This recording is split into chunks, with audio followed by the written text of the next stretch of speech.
We'd like to start this one off by responding to a comment that we got on one of the shorts that was posted. Yes. To Lomker's Holler. What is that? Atravotum? That's the name, Atravotum. It was on the YouTube short about like something I had said on the nature of reality being like objective truth. And with it being a YouTube short, obviously it's condensed into just a very short thing, and it just completely takes out of context, essentially, things that I said. And kind of like it simplifies things a bit, because what I was talking about, it definitely was like a simplified. I didn't expand on it too much about what I meant necessarily by it. But he responded with, "I disagree strongly. All of reality as we know and define it is entirely based on our own senses. Good and evil are abstract concepts entirely subjected to whom you ask. Even more concrete things like color is subject to our brain's interpretation of environmental stimuli. You could say, well, at least there's some constants. There are at least some constants there, like interaction of light spectrums on matter, but that's from the perspective our reality is even real and we have figured it out. We could as easily be a computer simulation, and what we are seeing is the rules that govern our reality, but not reality at its highest level. Consciousness as a whole is a very subjective experience, in my opinion.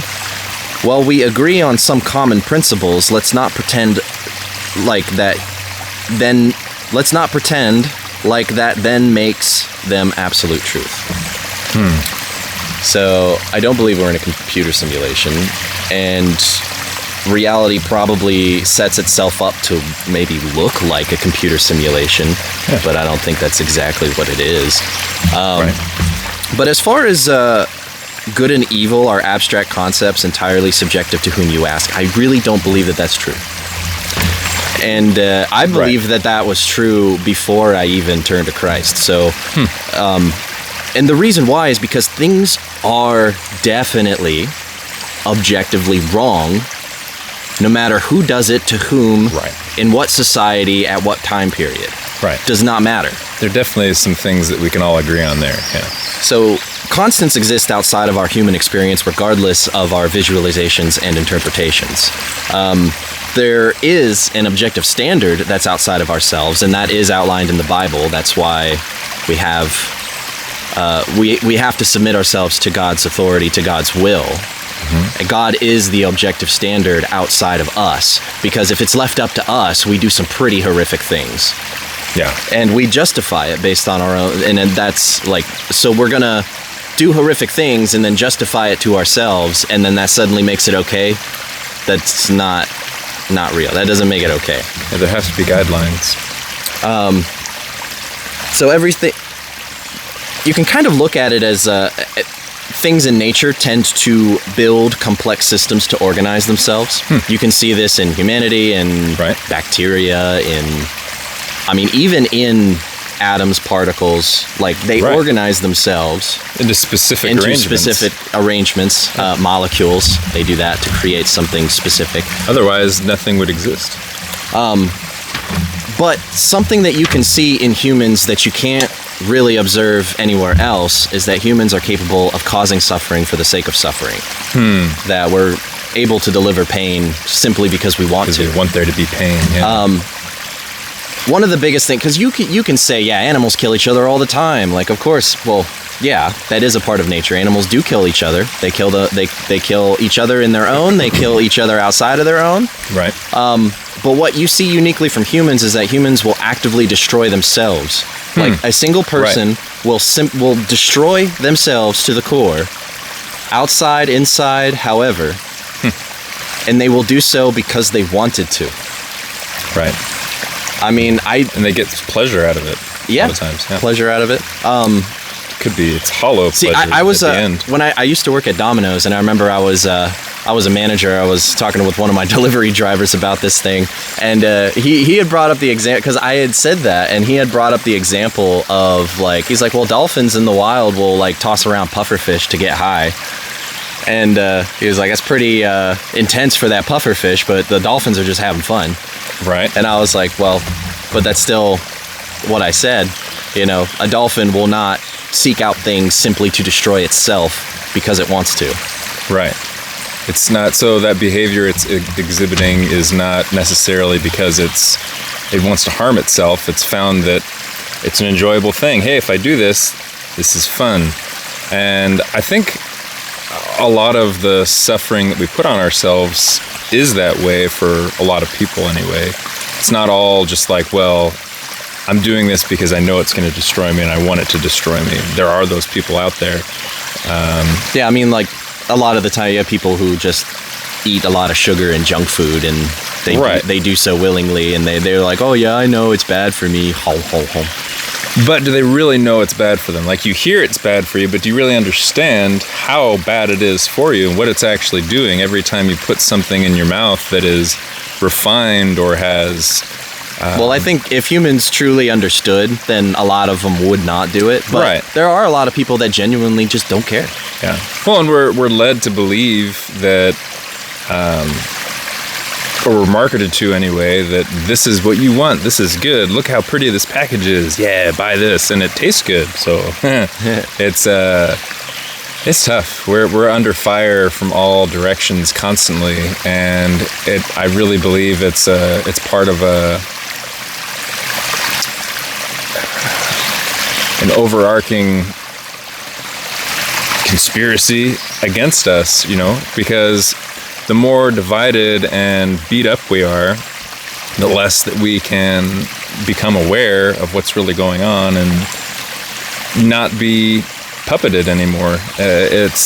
But that leads me back to the original point that I was making, is that good and evil are outside forces that influence us in our daily lives. Yeah, it's not subjective. It's not like, okay, well, I think it's okay to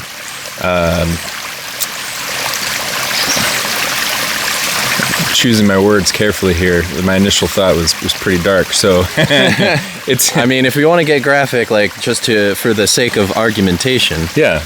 Because I was actually thinking of doing that, because there was a great point that I remember something you shared earlier, the video you were watching. Maybe that's... Yeah, it was basically a point about absolutes. Yeah. And if you believe in absolutes or not. Like, obviously, this person, I don't think, believes in absolutes. Doesn't sound like it. Yeah, I mean, if good and evil are abstract concepts, subjective to whom you ask, then that doesn't sound like good and evil are absolute. Let us know, Atravatum, Atravotum. Sorry for butchering your name. So, is it objectively true to say that rape is wrong? Is there ever an instance where it can be morally beautiful? Right. I don't. If there is one, I would be interesting to hear someone's perspective on that. I don't see how you could ever reason that. I mean, it's one person forcing themselves onto another person, and they don't want it. It's being forced. It's not. That's wrong. I don't know, but. Maybe that's just my subjective truth speaking, but I would think, and it's something inside of us that tells us it's wrong. It's not like, well, I think it's wrong.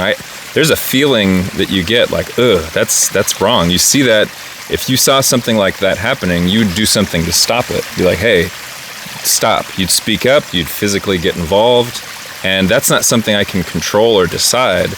I've been in instances like that where I've seen someone being taken advantage of. And I didn't stop and think, what should I do here? I just started acting. And it's built inside of us, this, and where does that come from? What is it that's pushing that and guiding us? If it's all subjective, if it all just doesn't matter, if it's all just dependent upon who you ask, then where do you get the authority to complain?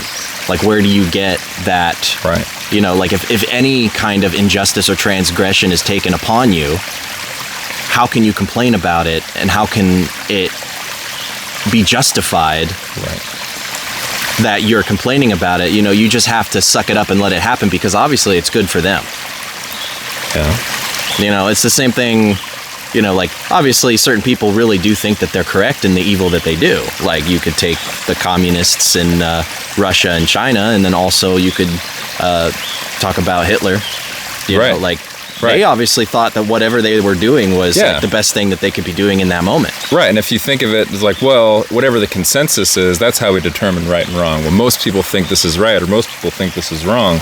But where do you get the authority to determine for somebody else what they should or should not do? Because even if there is mass consensus with a population, you still have those few people that are like, well, that is not fair to me.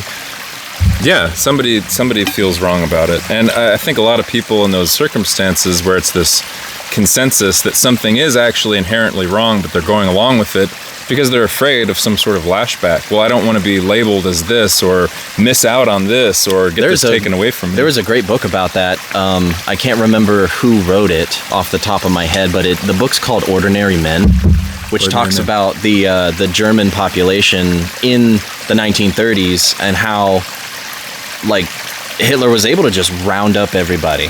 It's an amazing thing. I mean, he definitely... Yeah, you're talking about average citizens willingly executing pregnant women alongside of a fence simply for the crime of their genetics. Right. But they have no control over it. It's like, well, you weren't supposed to exist, and I'm going to pull the trigger because of that reason. And that's just... Like, how do you as a normal person picture yourself in these types of scenarios? Like, are you the person who would pick up the rifle, or are you the type of person who would go along with everything that's happening? Me? I've always been well, anybody really against the grain. I don't like going along with the status quo. It makes me...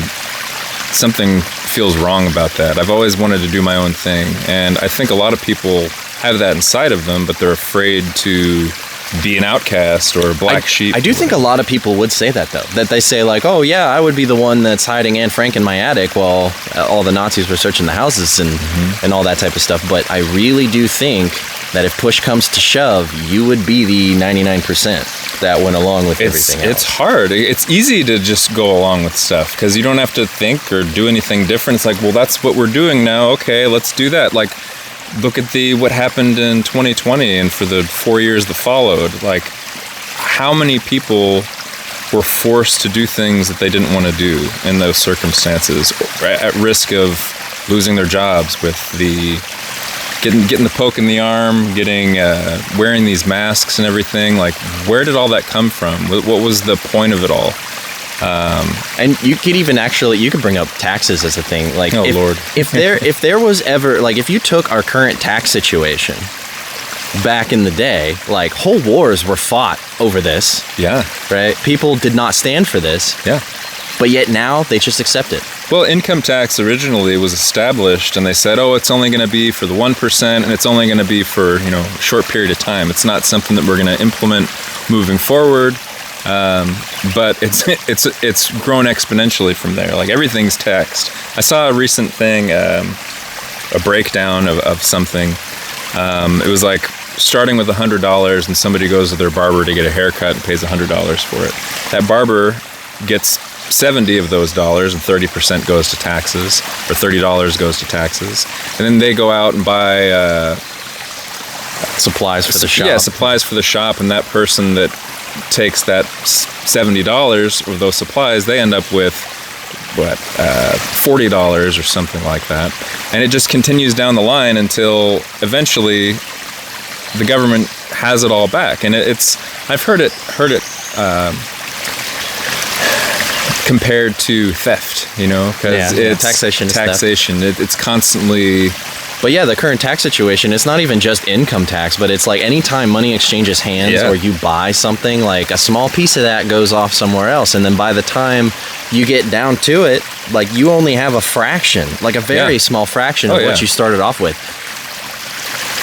At best, I think you have 50% at the end of the day, and that's until you go buy something. Until you go buy something. And then you're subject to whatever the sales tax may be. That's why it's always good to take advantage of those duty-free places at the airport if you need anything like that. But there is a limit to it, though. I mean, when you're doing just trading with your neighbors or at a farmer's market. I mean, how much of that, I think there's a certain dollar amount that has to be reported, but if it's below that, or is it always across the board, no matter what, the government needs their take? Well, that's like the best part about cash. When you're dealing with cash, there is absolutely no way to track any amount that's spent. Like, you could go pay 30 grand in something and not have to pay any taxes on it if you had that in cash that nobody knew about. Right. But the government tracks everything. The banks track everything, and Yeah, they'll find it eventually if you're not careful enough. But there are some people who give them a reason to pay attention to you. Yeah, there are some people that they play their cards right. They get away with murder, essentially. Well, yeah. Well, what? Well, no, it's okay. I lost it. Get away with murder. Yeah. I've heard there's a lot of fear around the concept of cash going away because there's this lack of visibility, and the government wants to, Big Brother, wants to keep eyes on everything and make sure they know what everybody's doing. And if anybody steps out of line, they can, seize their funds, freeze their bank accounts, whatever it might be. But on the other side of that, it works the same way for them. There are things that they're doing that they don't want tracked, that they don't want to be part of whatever that is supposedly coming, the CBDC, the central bank digital currency. But even if that were the case, I doubt that the authorities would subject themselves to such a system. They'd probably have some other layer, just like there is now. The money that we trade hands with, cash money, is not, it's just for us to do that. Like what is actually being used. Good book. I think I may have mentioned it before. The Creature of Jekyll Island goes into the monetary system and exactly how it works and what banks do, how they can create more money, how they lend money and receive money. The payment of loans is how money is being printed, so to speak. When they are loaning money out, that's not actually money that they even have. It's just, they have some of it. That's why it's called fractional reserve banking. There's a fraction of what they're loaning out in reserve, and there's some limit to that, but it's crazy. It's like they only have to have like 10%, maybe even less, of what they're loaning out.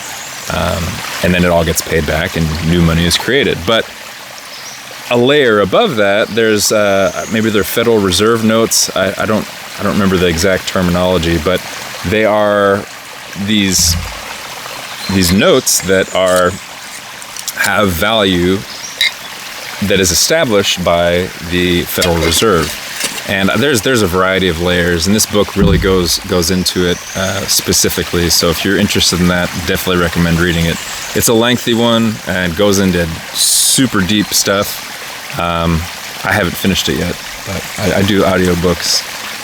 Recently, I've been reading the Bible. I don't know. It's because I've been spending all this time reading all these other books, and I'm like, well, what about the Bible? Like, I don't. That's supposed to be like right. All about what we're doing. And I'm always talking about it, like, man, I wish I knew more about the Bible. I wish I knew more about. Well, read the thing. Just open it up and read it. Like that's all you got to do. And sometimes, as far as that goes, I get caught up often feeling like, man, I just read all this stuff and I don't even remember any of what I read, but I do remember this little part. Like, okay, at least I got something out of it. And that's the thing to hang on to. It's just like being in the shower. You're in the shower, there's water flying everywhere. Some of the water is not even going to come in contact with you. But the whole point of being in the shower is to get clean. So as long as you accomplish that, awesome. All the stuff that didn't hit you, oh well, you're going to take another shower next time you need to take a shower. But as far as reading and absorbing knowledge, you're going to get something out of it. Don't feel like you're failing if you're not holding everything in. And I do a lot.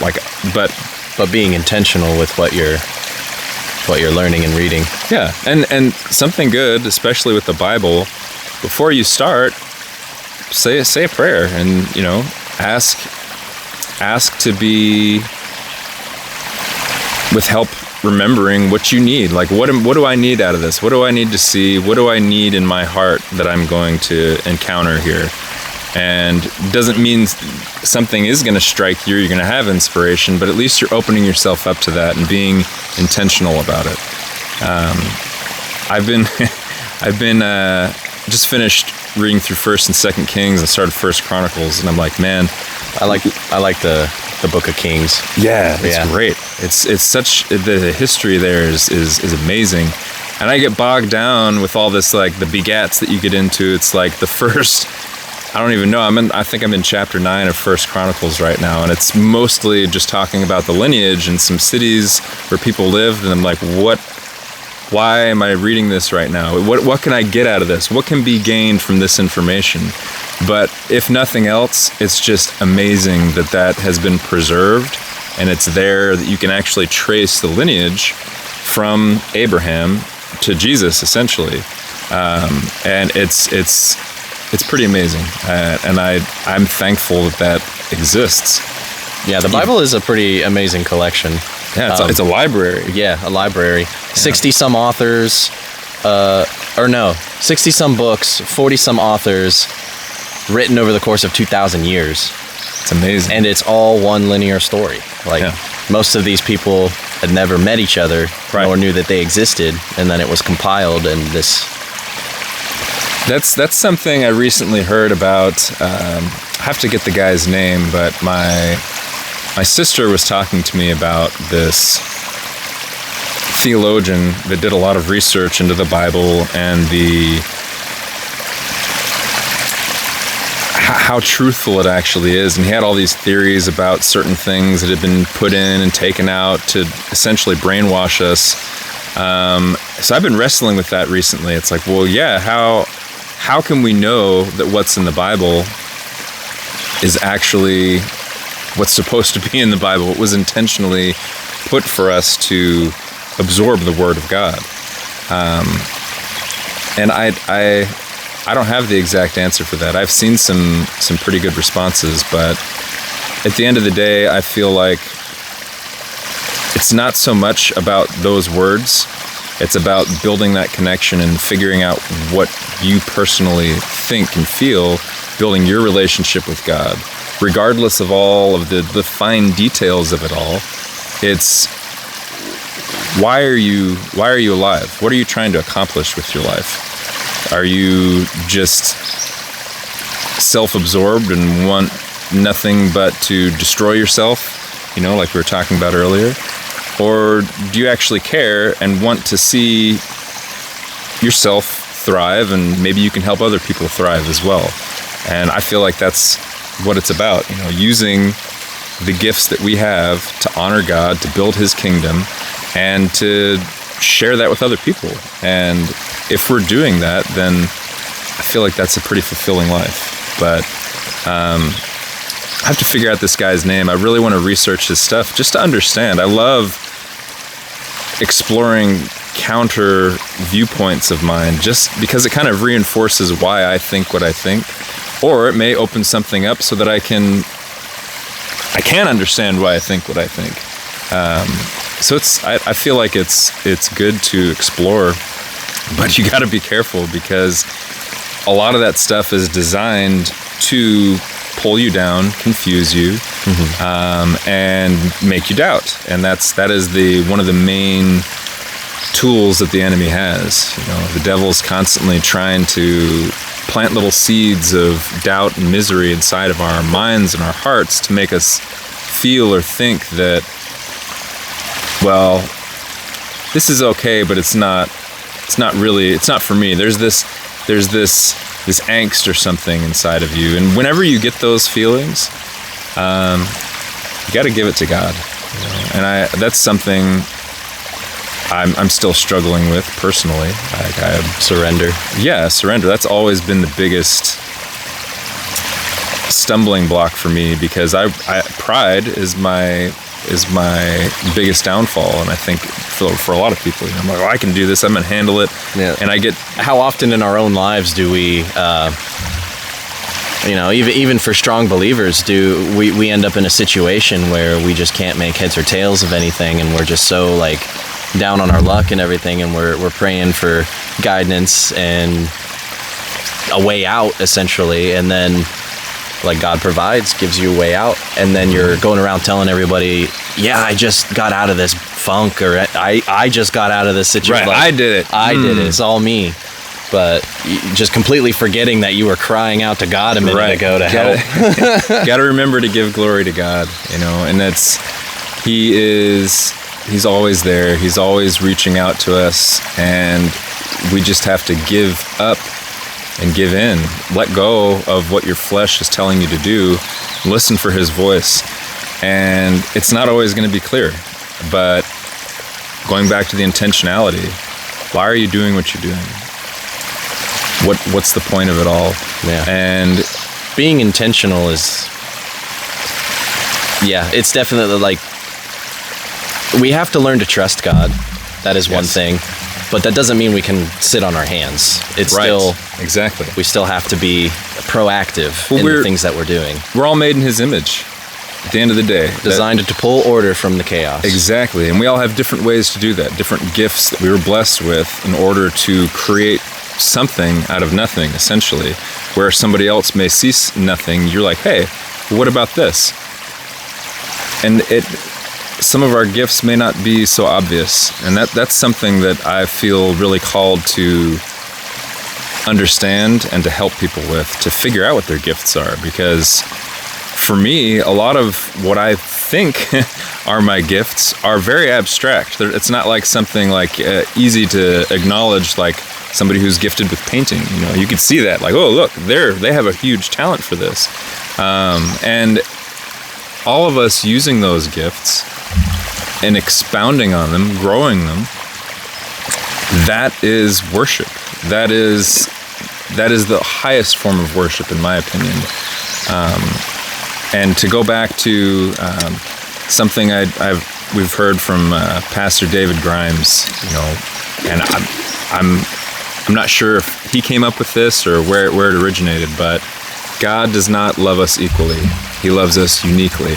We each have a unique way of moving through this life and of honoring Him and building His kingdom. And it has nothing to do with sitting on your hands. If you don't use what you've been given, it will be given away. Like the servants in the Bible that didn't use their talent. Yeah, right. There was a guy that had 5 talents, one that had 3, and one that had 1, something like that. Something like that. The guy that had 5 talents, he doubled it, turned it into 10. Right. The guy who had 3 doubled it, turned it into 6. The guy that only got 1 was so afraid of losing it, he buried it and left it there until his master came back for it. And he was like, yeah, I just still have the 1. I didn't get anything back. Right. So, but it is going along the lines, like, if you have 5 of something, it's much easier to give 1 up in search of trying to make more out of it. Right. Whereas if you only have the one thing, it's understandable how you would be like, well, I just have this one thing. Like, I don't want to lose it. I don't want anything to happen to it, because if I lose it, then I'm out and I still can't gain anything. But that's that fear and anxiety that we have to let go of. We have to give it to God, to trust God. Can't live your life out of fear. You'll just end up wasting everything you have. You'll make a lot of the wrong decisions too. Yeah. That's right. Well, I feel like I feel inspired right now. Yeah? Yeah, I feel inspired. What do you guys think? What are you called to do? Are you trying to figure it out? Do you want help figuring it out?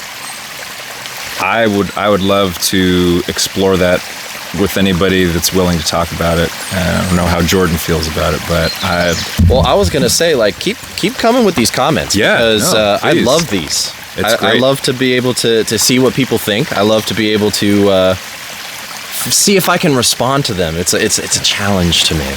Like, try to shake my worldview. I dare you. It helps all of us grow at the end of the day. Being able to share is amazing. And the time in which we live, it's never been easier to have a voice and build a community, and that's part of what my goal with all of this is to help reach out into the world and find some like-minded thinkers and be an impact of positive change in the world. So let's do it. Yeah. See you next time.